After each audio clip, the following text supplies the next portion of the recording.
नमस्कार। हार्दिक हार्दिक अभिनंदन है आप लोगों का आज के इस फिजिक्स क्लास में। अपने पिछली क्लास को आगे बढ़ाते हुए आज हम रिफ्रैक्शन ऑफ लाइट, प्रकाश के अपवर्तन चैप्टर का सेकेंड पार्ट स्टार्ट करेंगे। पिछली क्लास में हम लोगों ने रिफ्रैक्शन क्या होता है ये समझने की कोशिश की थी और अपवर्तन के नियमों पर विचार किया था और ये देखा था कि प्रकाश का अपवर्तन दो नियमों के आधार पर कार्य करता है। उसमें से सेकेंड लॉ था जिसे हम स्नेल्स लॉ भी कहते हैं कि जब कोई प्रकाशीय किरण किसी एक माध्यम से चलकर दूसरे माध्यम में जाती है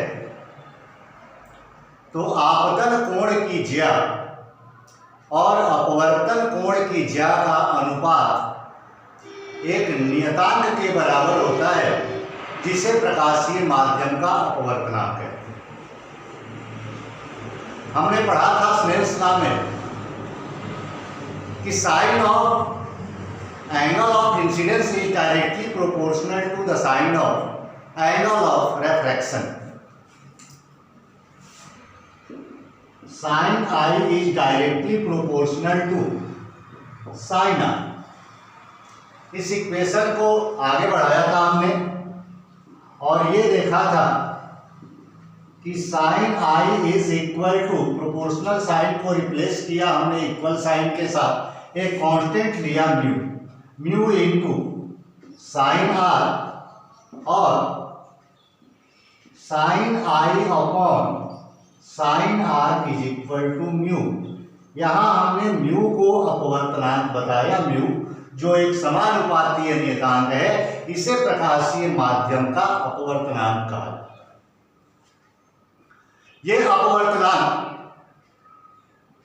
मात्रकहीन विमाहीन राशि होती है, लेकिन रिफ्रैक्शन में या यूं कहें कि पूरे ऑप्टिक्स जो पार्ट होता है फिजिक्स का, उस ऑप्टिक्स के पार्ट में इस अपवर्तनांक का बहुत बड़ा योगदान है। इस अपवर्तनांक से अक्सर प्रश्न पूछे जाते हैं परीक्षाओं में और ये कहें कि यदि अपवर्तनांक समझ में हमें नहीं आता है तो ऑप्टिक्स पूरी तरह से समझ में आ जाएगी, ये कहना बहुत ही कठिन होगा, मुश्किल होगा। ऐसा क्यों बता रहा हूं मैं? एक टॉपिक पूरे ऑप्टिक्स को कैसे प्रभावित कर सकती है, वो इस प्रकार प्रभावित कर सकती है या करती है कि इस अपवर्तनांक रिफ्रैक्टिव इंडेक्स के ऊपर लाइट एनर्जी की मैक्सिमम प्रॉपर्टीज डिपेंड करती है। जैसे प्रकाश की गति को प्रभावित करने वाला कारक कौन सा है? रिफ्रैक्टिव इंडेक्स, अपवर्तनांक। प्रकाश की गति की दिशा अपवर्तनांक से प्रभावित होती है। प्रकाश का तरंग दैर्घ्य, वेवलेंथ, डिपेंड करता है रिफ्रैक्टिव इंडेक्स के ऊपर, अपवर्तनांक के ऊपर। प्रकाश की आवृत्ति, intensity of light is also depends upon refractive index of light, medium। प्रकाश का वर्ण, कलर ऑफ लाइट, इस रिफ्रैक्टिव इंडेक्स की वैल्यू के ऊपर डिपेंड करता है। एक ऐसा कांस्टेंट, एक ऐसी क्वांटिटी जो यूनिट लेस और डायमेंशन लेस होने के बाद भी लाइट एनर्जी के प्रॉपर्टी को इस हद तक प्रभावित करती है, ये है क्या? हमने देखा होगा सामने बल्ब जल रहा है, एक कोई बुक लेकर के उस बल्ब के पास आकर के खड़े हो जाए, लेटर्स बहुत चमकीले, साफ साफ स्पष्ट दिखाई पड़ते हैं, ब्राइटनेस बहुत ज्यादा होती है। धीरे धीरे अपने बुक को, किताब को पीछे की ओर ले जाए, मीन्स बल्ब से बुक की दूरी को बढ़ाएं तो ब्राइटनेस कम होने लगता है, स्पष्टता जो लेटर्स की होती है वो कम होने लगती है, और धीरे धीरे डिस्टेंस बढ़ते बढ़ते एक ऐसा भी समय आता है कि लगता है कि पेज के ऊपर कुछ लिखा है, स्पष्टता नहीं होती, क्या लिखा है ये पता नहीं चलता, और अगर दूरी को और भी ज़्यादा बढ़ा दें तो पेपर के ऊपर कुछ लिखा हुआ भी है ये हमें पता नहीं चलता, या फिर पेपर ही दिखाई पड़ना बंद हो जाता है।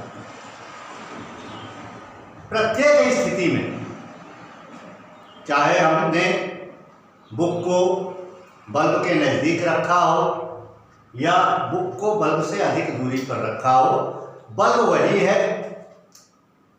जब किताब उसके निकट थी तो बल्ब जितना प्रकाश निकाल रहा था, निर्गत कर रहा था अपने अंदर से, जब पुस्तक की दूरी ज़्यादा हो गई तो बल्ब वही प्रकाश, उसी अमाउंट का प्रकाश निर्गत करता है। फिर कारण क्या है कि जब हमने पुस्तक को बल्ब के निकट रखा तो लेटर्स पर ब्राइटनेस ज़्यादा थी, ज़्यादा चमकीला अक्षर दिखाई पड़ते थे, और दूरी बढ़ाने पर वो ब्राइटनेस कम हो गया, अब थोड़ा धुंधला दिखने लगा। वहाँ से जो प्रकाश चला वो किताब के ऊपर तो आके गिरना ही चाहिए, आपकी होना ही चाहिए, चाहे किताब को हमने नज़दीक रखा या दूर रखा, बीच में कहाँ गायब हुआ। तो जिस माध्यम से चलकर प्रकाशीय किरणें एक स्थान से दूसरे स्थान तक गति करती हैं, ये कोई सोर्स है, मान लीजिए सन है या बल्ब है, यहाँ से प्रकाशीय किरणें निकल के जब आगे की ओर बढ़ती हैं तो माध्यम के पार्टिकल्स, माध्यम कैसे बना भाई, तो बहुत सारे छोटे छोटे छोटे छोटे पार्टिकल्स से मिलकर के। अब सबसे पहली बात तो यह है कि यहां से प्रकाश निकलना प्रारंभ क्यों हुआ, तो प्रकृति हमेशा ब्रह्मांड के अंदर साम्यावस्था की स्थिति चाहती है। वो पूंजीपतियों की तरह भंडारण नहीं करती,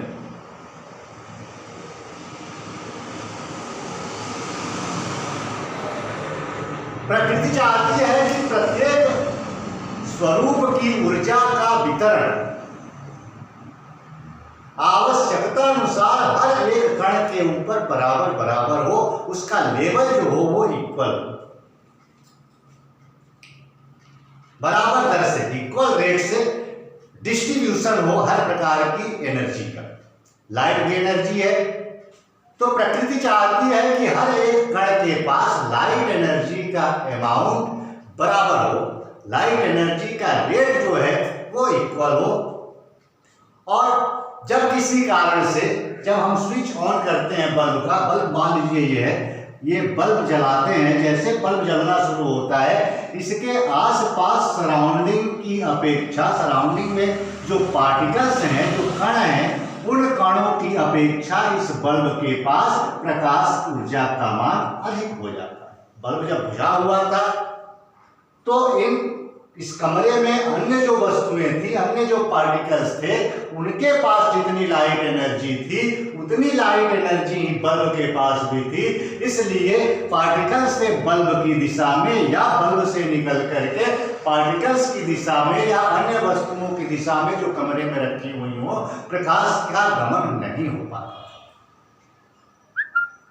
जैसे ही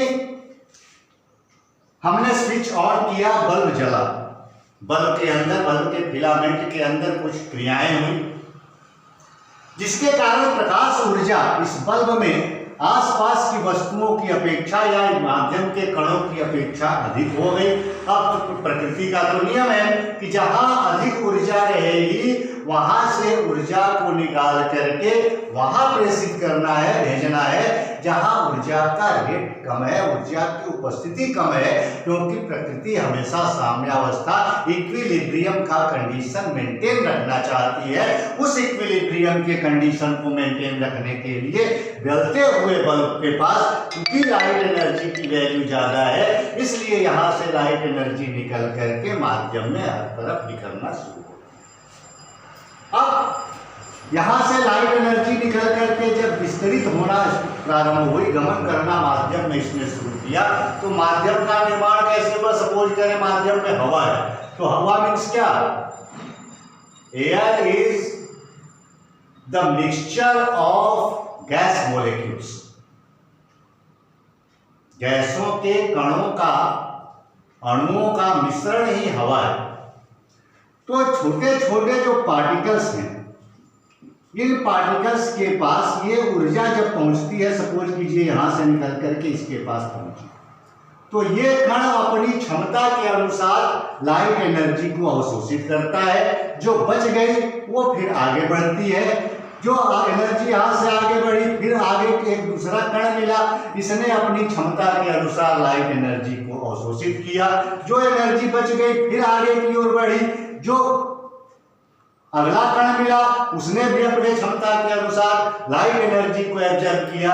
इस तरह particle to particle, particle to particle प्रकाश ऊर्जा का अवशोषण होता जाता है और माध्यम में प्रकाश ऊर्जा एक स्थान से दूसरे स्थान तक इसी प्रकार से वितरित होती है, गमन करती है। अब सपोज करें कि हमने बुक यहां पे रखा पढ़ने के लिए, बल्ब से किताब के बीच की दूरी, पुस्तक के बीच की दूरी जब कम होगी तो प्रकाश के मार्ग में पड़ने वाले कणों की संख्या भी कम होगी, और चूंकि यही कण प्रकाश ऊर्जा का अवशोषण करते हैं तो प्रकाश ऊर्जा को अवशोषित करने वाले कणों की संख्या जब कम होगी तो प्रकाश का अवशोषण कम होगा। बीच में रास्ते में प्रकाश का जब अवशोषण कम होगा तो इस पुस्तक के ऊपर ज्यादा इंटेंसिटी की लाइट पड़ेगी, अधिक परिमाण में प्रकाश ऊर्जा का आपतन होगा। इसलिए जो लेटर्स हैं वो ज्यादा चमकीले दिखाई पड़ेंगे, स्पष्ट दिखाई पड़ेंगे, ब्राइटनेस उनकी ज्यादा होगी। इसके ठीक विपरीत इसी किताब को अगर हम ज्यादा दूरी पर रख करके देखते हैं तो दूरी बढ़ने के साथ साथ बल्ब और बुक के बीच में जो पार्टिकल्स थे मीडियम के, उनकी संख्या बढ़ गई, नंबर ऑफ पार्टिकल्स इंक्रीज हो गया due to increase the distance. संख्या जब बढ़ गई कणों की तो प्रकाश ऊर्जा को अवशोषित करने वाले, बांटने वाले कणों की संख्या बढ़ी और रास्ते में ही अब पहले की अपेक्षा अधिक प्रकाश का वितरण हो गया। इसलिए इस पुस्तक के ऊपर पहले जब यहाँ पे रखा था बुक तो जितनी प्रकाश पड़ती थी उतना प्रकाश अब यहाँ नहीं पहुंच पा रहा है। इसलिए लेटर अब उतना ज्यादा चमकीला, उतना ज्यादा सुस्पष्ट नहीं दिखाई पड़ता, थोड़ा धुंधला दिखाई पड़ता है। डार्कनेस आ गया, ब्राइटनेस कम हो। एयर की जगह यदि वाटर मोलिक्यूल्स यहां पे होते तो अवशोषित करने की क्षमता कणों में कुछ और होती। अगर कांच के कण होते, ग्लास मोलिक्यूल्स होते, एटम्स होते, आयंस होते, कोई भी पार्टिकल हो जिससे वो मीडियम बना, उस मीडियम में लाइट एनर्जी को एब्जॉर्ब करने की कैपेसिटी अलग होती। डायमंड होता कुछ और होती, कोई ऑयल होता और होती। मतलब हर एक माध्यम के अंदर प्रकाश ऊर्जा को अवशोषित करने की अलग अलग क्षमताएं होती हैं और जिस माध्यम में प्रकाश ऊर्जा को अवशोषित करने की जो क्षमता होती है उस क्षमता को ही उस प्रकाशीय माध्यम का अपवर्तनांक कहते हैं, जिसे म्यू से सूचित किया जाता है और इस म्यू की वैल्यू होती है sin i upon sin r। अब यह अपवर्तनांक दो प्रकार के होते हैं, एक निरपेक्ष अपवर्तनांक, दूसरा सापेक्ष या आपेक्षिक अपवर्तनांक।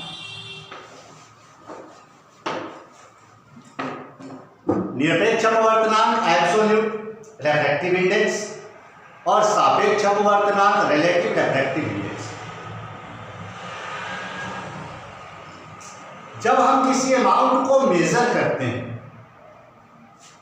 तो मेजरमेंट का सबसे सरल तरीका यह है कि जिस फिजिकल क्वांटिटी के अमाउंट को मेजर किया जाता है उसी फिजिकल क्वांटिटी के एक छोटे यूनिट को हम कंसीडर करते हैं और उसी छोटे यूनिट को बार बार बार बार बार बार बार बार यूज करके बड़े अमाउंट को मेजर कर लिया जाता है। मतलब हम ये पता लगाते हैं कि इस छोटे अमाउंट के रेस्पेक्ट ये बड़ा अमाउंट कितना गुना ज्यादा है।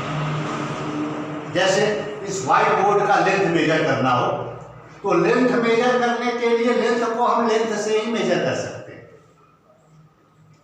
बड़ा अमाउंट है लेंथ का। इसकी अपेक्षा लेंथ के एक छोटे अमाउंट इस मार्कर को हमने यूज किया यूनिट, और इसी मार्कर से 1 2 3 4 5 6 7 8 9 10 11 12 मार्कर। बोर्ड की लंबाई हमने बता दी 12 मार्कर। ये 12 मार्कर क्या बता रहा है कि एक मार्कर की जितनी लंबाई होगी उसकी अपेक्षा इस व्हाइट बोर्ड का लेंथ 12 गुना ज्यादा है।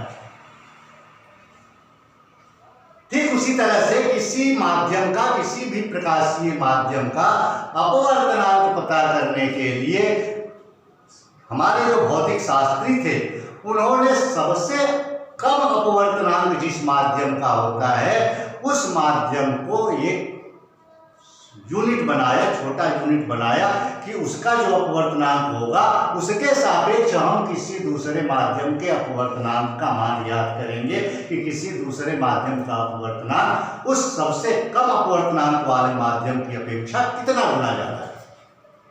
अब हमें पता है जितने भी प्रकाशीय माध्यमों का नाम हम जानते हैं या नहीं भी जानते हैं उनमें सबसे कम अपवर्तनांक हवा या निर्वात का होता है, हवा या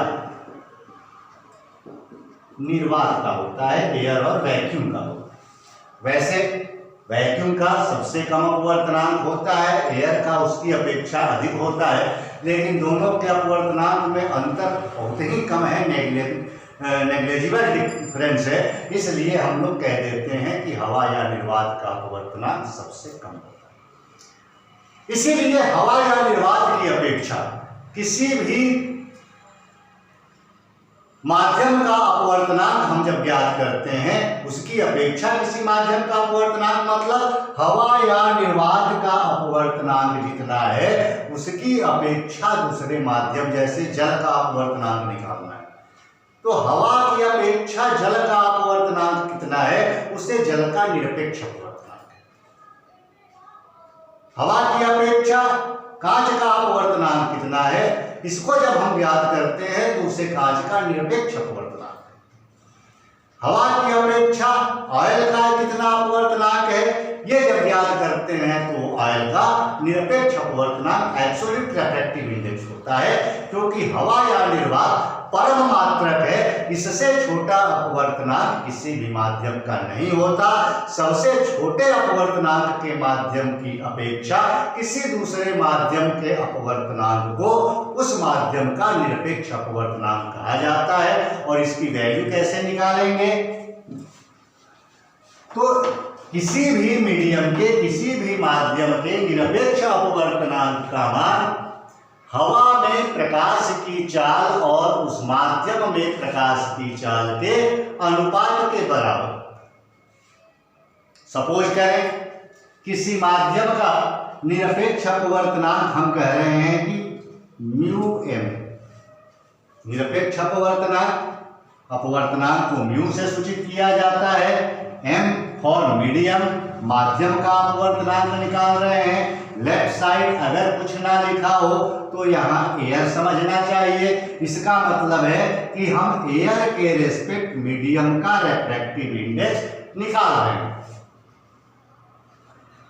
और एयर के रेस्पेक्ट जब किसी मीडियम का रिफ्रैक्टिव इंडेक्स निकाला जाता है तो उस रिफ्रैक्टिव इंडेक्स को एब्सोल्यूट रिफ्रैक्टिव इंडेक्स के नाम से जाना जाता है। Then absolute refractive index of medium, या ये कहें कि refractive index of medium with respect to air mu F और म्यू एम। म्यू एम भी लिख सकते हैं, कुछ भी ना हो तो ये समझना है। जैसे मैथमेटिक्स के गुरु जी आप लोगों को जब मैथ्स पढ़ाते हैं तो लिखते हैं क्या, a plus a is equal to 2a।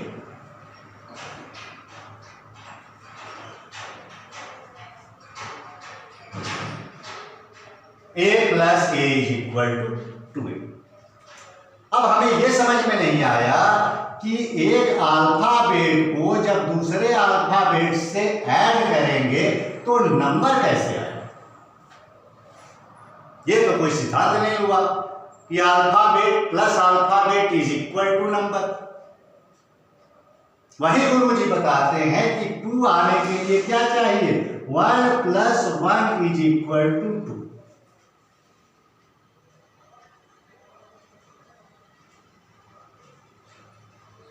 Alphabet को अल्फाबेट से जोड़ने पर नंबर नहीं आएगा, नंबर को नंबर में ऐड करेंगे तो नंबर आएगा, नंबर को नंबर से सब्सट्रैक्ट करेंगे तो नंबर आएगा, नंबर को नंबर से मल्टीप्लाई करेंगे तो नंबर आएगा, नंबर को नंबर से डिवाइड करेंगे तो नंबर आएगा।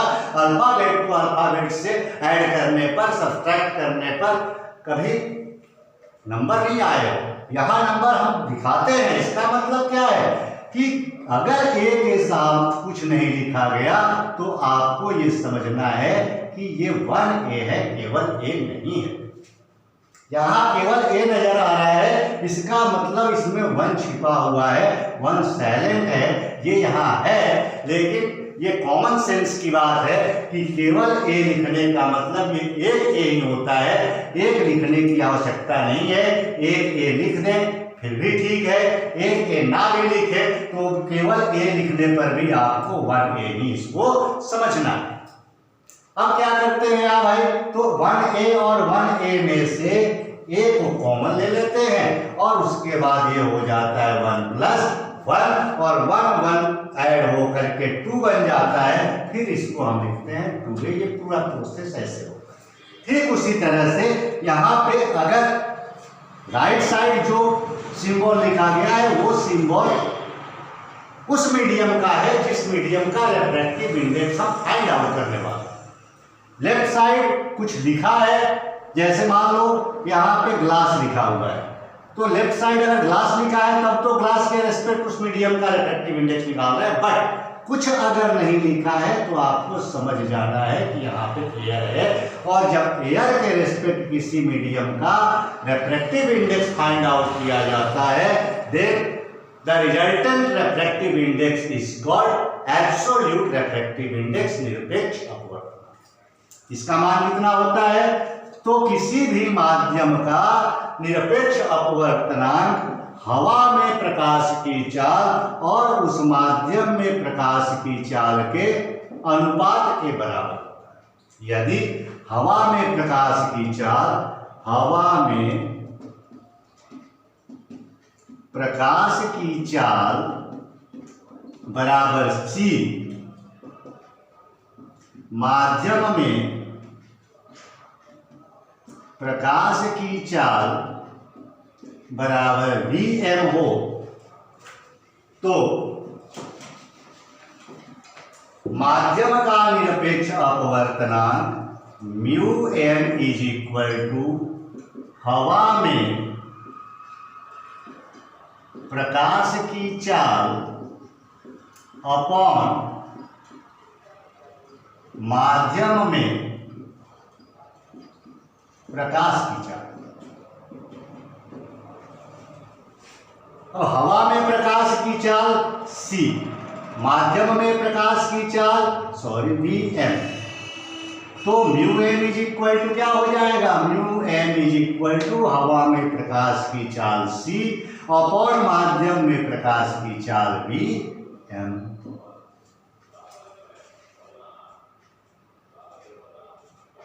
अब कोई पूछे कि ग्लास का, कांच का निरपेक्ष अपवर्तनांक क्या होगा, कैसे निकालेंगे, तो कांच का निरपेक्ष अपवर्तनांक μm के जगह लिख देंगे जी, रिफ्रैक्टिव इंडेक्स ऑफ ग्लास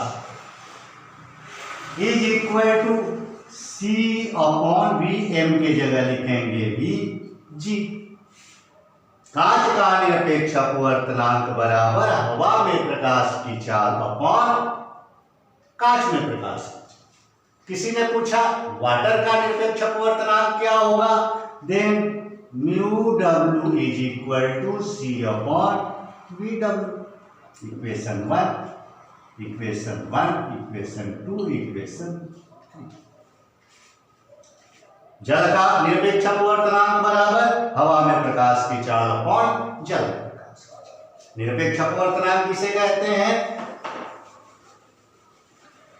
तो हवा या निर्वात की अपेक्षा किसी माध्यम के अपवर्तनांक को उस माध्यम का निरपेक्ष अपवर्तनांक कहा जाता है, जिसका मान हवा में प्रकाश की चाल एवं माध्यम में प्रकाश की चाल के अनुपात के बराबर होता है। जैसे यदि कोई माध्यम m है, उसका निरपेक्ष अपवर्तनांक म्यू m हो, हवा में प्रकाश की चाल c और उस माध्यम में प्रकाश की चाल vm हो, तो हम लिख सकते हैं कि माध्यम का निरपेक्ष अपवर्तनांक म्यू m बराबर c/vm।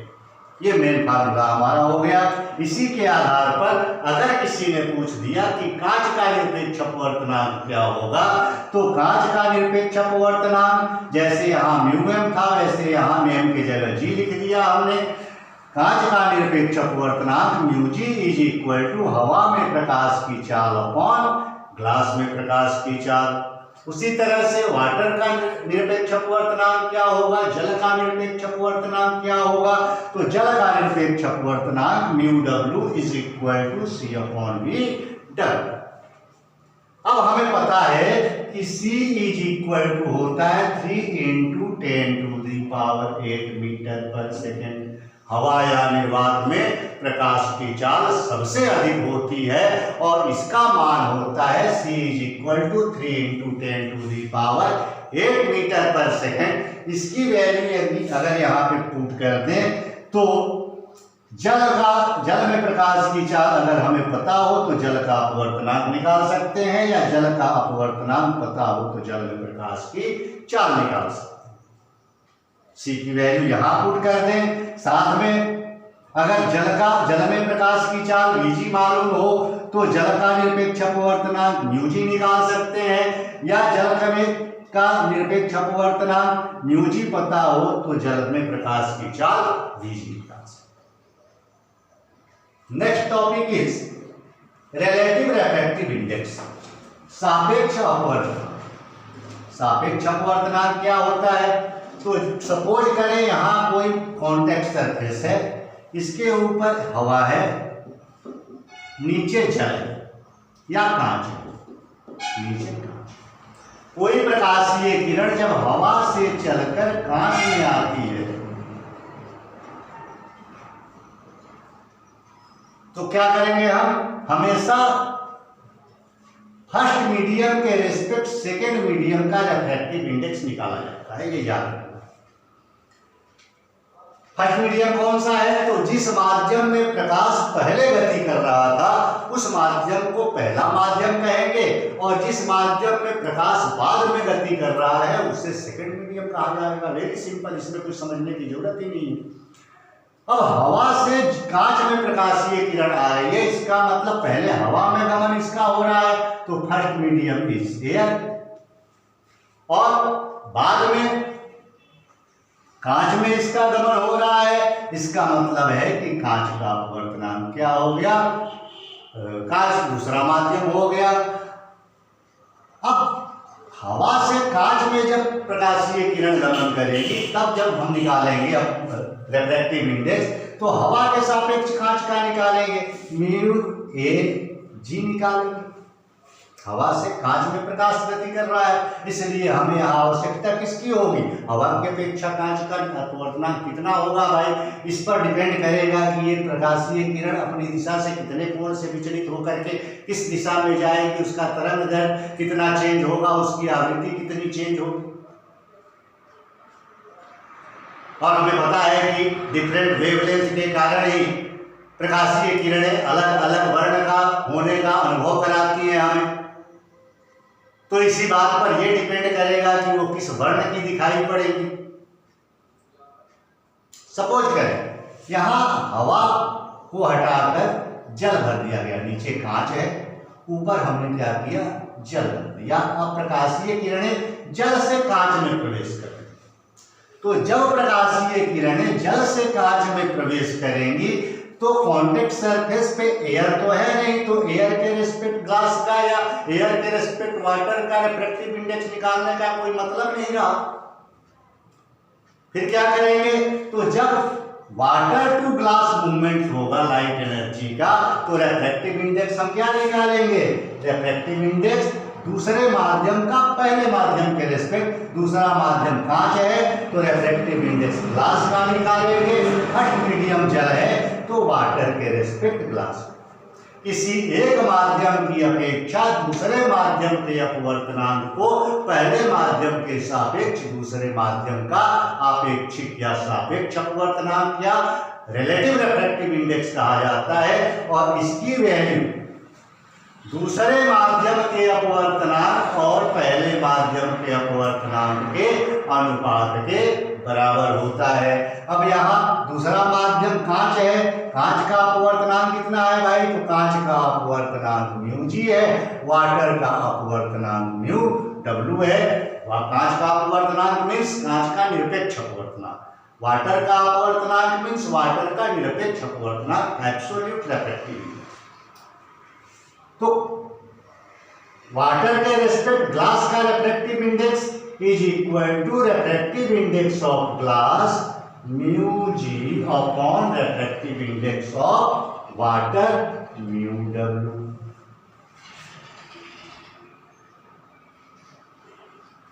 उम्मीद है समझ में आ रहा होगा। अब हम जानते हैं इक्वेशन नंबर 4 लिख दें। यहाँ इक्वेशन फर्स्ट सेकंड कह रहा है कि mu G is equal to C upon V G, mu W is equal to C upon V W. यहां से म्यू जी और म्यू डब्ल्यू की वैल्यू सब्स्टिट्यूट कर दें इक्वेशन 4 में। After substituting the value of mu G and mu W from equation second and equation third in equation 4 we have what? जब हम समीकरण 4 में समीकरण 2 और 3 से म्यू जी और म्यू डब्ल्यू का मान रखते हैं तो क्या पाते हैं? Mu W G is equal to mu G is C upon V G, C upon V G, mu W is C upon V W. इसको लिख सकते हैं सी अपॉन वी जी इंटू, इसको ऊपर ले जाकर के मल्टीप्लाई में लिखे अगर तो ये चला जाएगा, हर इसका अंश बन जाएगा और अंश इसका हर बन जाएगा, means V W upon C, C और सी कैंसिल हो जाएगा और mu W G is equal to लिख सकते हैं V W upon V G. एक इक्वेशन यहां से मिल गया, एक इक्वेशन ये मिल गया। इसको थोड़ा और समझने के लिए इसको ग्लास और कांच ना लिख करके अगर फर्स्ट और सेकंड मीडियम लिखा है, कोई प्रकाशीय किरण पहले माध्यम से चलकर दूसरे माध्यम, तो पहला माध्यम जल था, दूसरा माध्यम कांच था, तो जहां जल का अपवर्तनांक लिखा था म्यू डब्ल्यू, इसको लिख दें म्यू 1, और जहां कांच का अपवर्तनांक लिखा था म्यू जी, उसको लिख सकते हैं म्यू 2। जल पहला माध्यम था तो म्यू डब्ल्यू को लिख दिया म्यू 1, कांच दूसरा माध्यम था तो म्यू जी को लिख दिया म्यू 2। अब इस इक्वेशन को लिख सकते हैं यहां से म्यू डब्ल्यू के जगह 1 हो गया, जी के जगह 2 हो गया, तो इसको लिख सकते हैं म्यू डब्ल्यू जी को क्या लिख सकते हैं? म्यू 1 2 इज इक्वल टू, अब डब्ल्यू इज 1 और जी इज 2, तो जहां जी होगा वहां 2 लिखेंगे, जहां डब्ल्यू होगा वहां 1 लिखेंगे, तो ये हो जाएगा म्यू 2 अपॉन म्यू 1। ऐसे भी इसको समझ सकते हैं कि म्यू तो आपका अपवर्तनांक हो गया, रिफ्रैक्टिव इंडेक्स हो गया। अब इस म्यू के लेफ्ट साइड जो माध्यम का, जिस माध्यम का संकेत लिखा होगा उस माध्यम की अपेक्षा दाहिने तरफ जो लिखा होगा उस माध्यम का अपवर्तनांक हम निकालेंगे। म्यू 1 2 का मतलब पहले माध्यम की अपेक्षा दूसरे माध्यम का निरपेक्ष अपवर्तनांक, यदि दूसरे माध्यम की अपेक्षा पहले माध्यम का निकालना हो तो क्या हो जाएगा? म्यू 2 1। अगर किसी ने म्यू 2 1 लिख दिया तो इसका मतलब क्या है कि दूसरे माध्यम की अपेक्षा पहले माध्यम का अपवर्तनांक, और जिस माध्यम का अपवर्तनांक निकाला जाएगा वो यहाँ ऊपर रहेगा अंश के जगह पर, और जिसकी अपेक्षा निकाला जाएगा उसका अपवर्तनांक हर बनेगा। इसलिए हो गया mu 1 2 is equal to mu 2 upon upon mu या म्यू2 अगर लिखें तो ये हो जाएगा, अब यहाँ फर्स्ट मीडियम का निकाल रहे हैं, म्यू1 अपॉन, और म्यू12 इज इक्वल टू लिख सकते हैं, म्यू1 इज इक्वल टू क्या लिख सकते हैं, म्यू1 इज इक्वल टू लिख सकते हैं सी upon v1, because mu m is equal to C upon vm, m की जगह पर m की वैल्यू हो गई 1, तो mu is equal to C upon v1। Similarly mu is equal to C upon v2, equation number first, equation number second, equation number third. इसको हटा दें, अगर इसके स्थान पर अगर ऐसे समझें तो कई तरीके हैं समझने के, जैसे बात हमारी बुद्धि में बैठ जाए वैसे हमें समझने की कोशिश करनी चाहिए। कोई खींची हुई लकीर नहीं पीटना है, हमें फिजिक्स को रटना नहीं है, फिजिक्स को समझना है। जिसने रट लिया फिजिक्स को वो कभी फिजिक्स समझ नहीं सकता। वो फिजिक्स में कुछ जानता है ऐसा अगर कहता है तो वो सबसे ज्यादा मूर्ख अपने आप को बनाता है, दूसरों को तो बाद में बनाता है। फिजिक्स बुक से ना पढ़ा कीजिए, फिजिक्स को दिल से पढ़ा कीजिए। बुक से सहायता लीजिए, हेल्प लीजिए, किताबों की सहायता ले और दिल से फिजिक्स को पढ़ें। किताब से रट करके फिजिक्स को पढ़ा और समझा नहीं जा सकता, क्योंकि फिजिक्स तो हमारे आसपास जो भी घटनाएं घटित हो रही हैं उसका अनुभव है।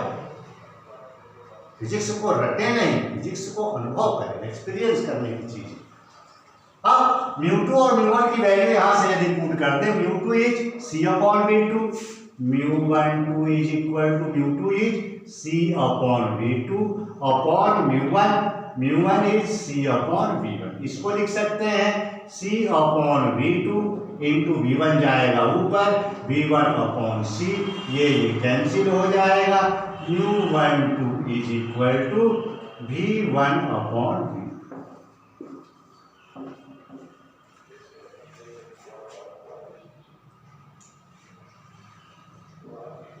एक इक्वेशन हमारा बना, mu is equal to mu upon mu. Second equation बना, mu is equal to v1 upon v2।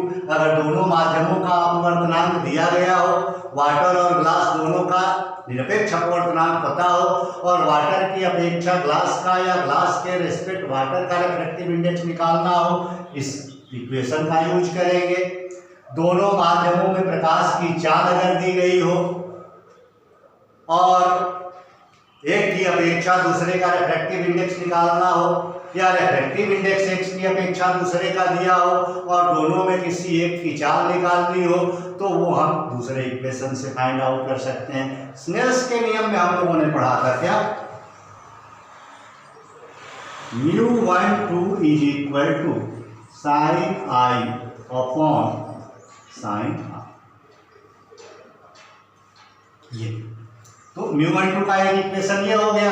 तीनों को एक जगह याद करने के लिए हम लिख लेते हैं, इसको समझने के लिए, कि mu is equal to sine I upon sine R equals mu किसके बराबर होता है, mu upon mu equals mu upon mu equals यही म्यू12 होता है v1 अपॉन v2 के बराबर इक्वल्स v1 अपॉन v2। और भी होते हैं, जैसे जैसे टॉपिक को हम आगे बढ़ाएंगे ये इक्वेशन और लंबा होता जाता है। ये सारे एक दूसरे के बराबर होते हैं। जब जिसकी आवश्यकता होगी तब उस इक्वेशन को ये इसके बराबर होगा, ये इसके बराबर होगा, ये इसके बराबर होगा, ये इसके बराबर होगा, सब एक दूसरे के बराबर होते हैं। जहाँ जैसी जरूरत होती है, प्रॉब्लम जब हमसे पूछा जाता है तो जैसे इक्वेशन की रिक्वायरमेंट होती है उस इक्वेशन को यूज करके हम प्रॉब्लम को सॉल्व करते हैं।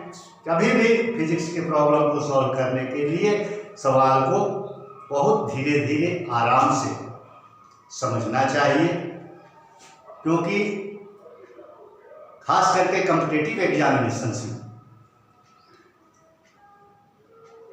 बच्चे जल्दी और ज्यादा क्वेश्चन सॉल्व करने के लिए इतना कम समय क्वेश्चन को पढ़ने के लिए, समझने के लिए देते हैं कि सवाल पे पूछा कुछ और जाता है और वो कुछ और समझ के गलत उत्तर कर देते हैं।